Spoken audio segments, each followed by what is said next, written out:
The Warriors set an NBA record for points in a first quarter. They scored the most points by any team in regulation, in what was the largest margin of victory by any team this season in Portland, before Klay joined Steph and Harden as the only three players of all time to make 300 triples within a season. Here's what Steve Kerr told him. I said, hey, I know you're five away, but just let it happen. You don't need to chase anything, especially early in the game. Just get off the ball, let it happen in the flow. It's like, okay, no problem, coach. And then he made 5 threes in the first 5 minutes. So, recommend you go watch that entire post-game interview from Kerr.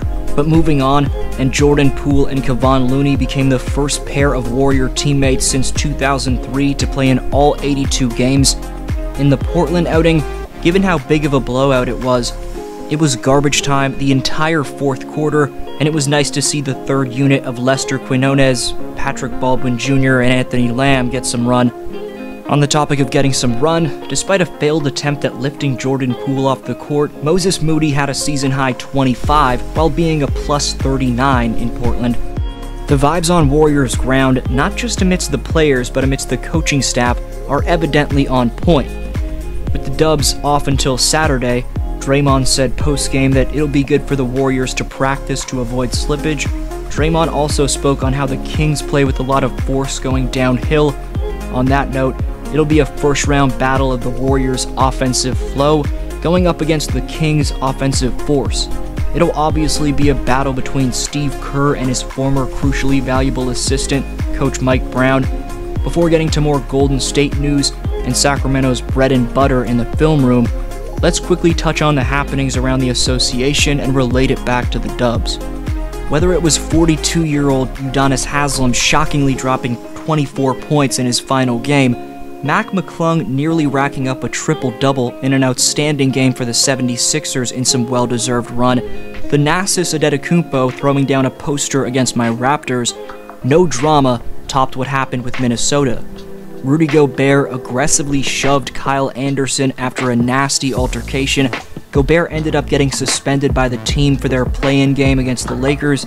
Back in October, after the tape leaked of Draymond's punch, Rudy would tweet out that insecurity is always loud. Draymond would tweet the exact same thing yesterday in some directly faced karma for the Frenchman. Luckily, if you're a Minnesota fan, their winning percentage is much better with Rudy out of the lineup, so his suspension shouldn't be too much of an impact on Tuesday. Entering the game against Portland, the Warriors' last 9 games had seen them post the second-best record in the NBA, the 4th best defensive rating, and the 3rd best opponent field goal percentage. Despite the roller coaster campaign, the 5-man lineup of Steph, Klay, Dre, Looney, and Wiggins has maintained the best net rating, defensive rating, and offensive rating of any starting lineup by far. Regarding Stephen Curry, this man just had the greatest season by a 35-year-old of all time. He averaged 29.4 points, 6.1 boards, 6.3 dimes, on a 49.3, 42.7, 91.5% shooting split, equating to a 65.6% true shooting mark. He posted 6 40-point games, 2 50-point games, and made 273 three-pointers. If he hadn't have missed 27 outings due to multiple injuries, Wardell would have had another 50-40-90 campaign. 3 weeks ago, Steph called the Warriors' chase for a playoff spot both inspiring and depressing.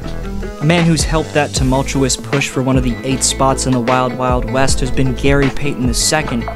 Right when he was traded back to the Warriors, GP2 said, quote, "I miss Dub Nation. Dub Nation, there's nothing else like it with the fans and their loyalty and love for guys, so it was good to be back," end quote. Gary's vibe-enhancing nature was also portrayed in the way he described what it meant to get Andrew Wiggins back recently. Speaking on Andrew's prolonged absence and how the organization handled it, he said, quote, "This organization, it's a player-first organization. They want to make sure we're mentally and physically ready to come to work and do what we've got to do. Wiggs was gone for a period of time for Wiggs reasons, and they didn't press him or push him to come back and get ready to play. Just what he had to handle, and he came back. That's what they did with me. I wasn't ready immediately after the trade. They got me ready until it was safe for me to go out there, Just kudos to the organization for caring about their players and letting us deal with life and make sure we're ready for basketball." End quote. In terms of Gary's individual impact on the court last season for the Dubs, in the clutch, he had the highest field goal percentage among all NBA players, shooting 89% from the field and 67% from three. Additionally, GP2's plus 19 net rating led any player from the NBA Finals last year.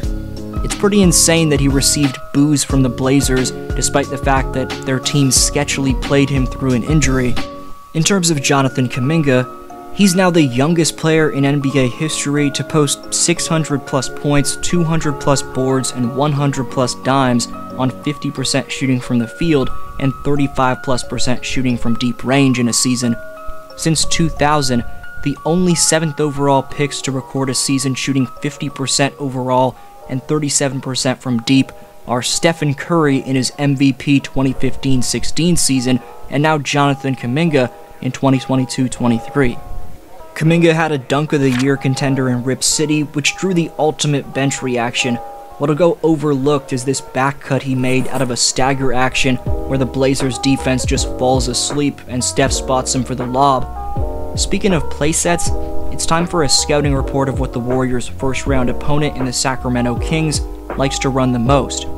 This 1-4 pop action is their bread and butter, where Sabonis pops to the top of the arc after getting a swing pass, Keegan Murray sets a pin down, Domas then sends a DHO to the man receiving that screen, and the screener either pops out to the top of the key or cuts back door.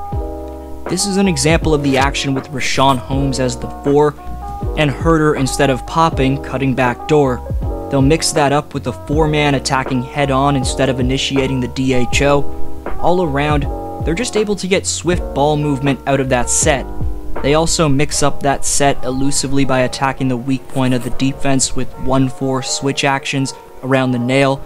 As you see Barnes in this case, after setting the screen, attach himself to Beverly after his pop and attack him head-on.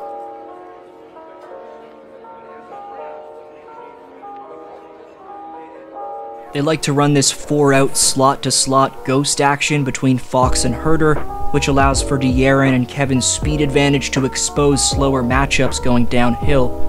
What makes this offense toughest to stop is the variety of 21 actions they like to run. The Warriors coaching staff needs to be going over with their players every pistol action the Sacramento Kings like to run, and what they run most often. They run all of a 21 back, a 21 chase, a 21 ghost, a 21 keep, a 21 speed, and a 21 switch. This POW action is one of their favorite plays, where they simply fake the post up, fake the double swing, and get a back cut from one of their guards. This 5-out zooms action is easily initiated, with the 1 dropping it off to the 4, the 1 faking a cut to the basket before getting it back from the 4 and getting a screen for a triple. The Warriors run that exact same action and need to look for it when they match up with the Kings. If you want to see your boys scout more Sacramento playsets, hit thumbs up on this video and subscribe. I'll give the shout out from my last upload next time. This was Deep Flow. Happy playoffs and peace.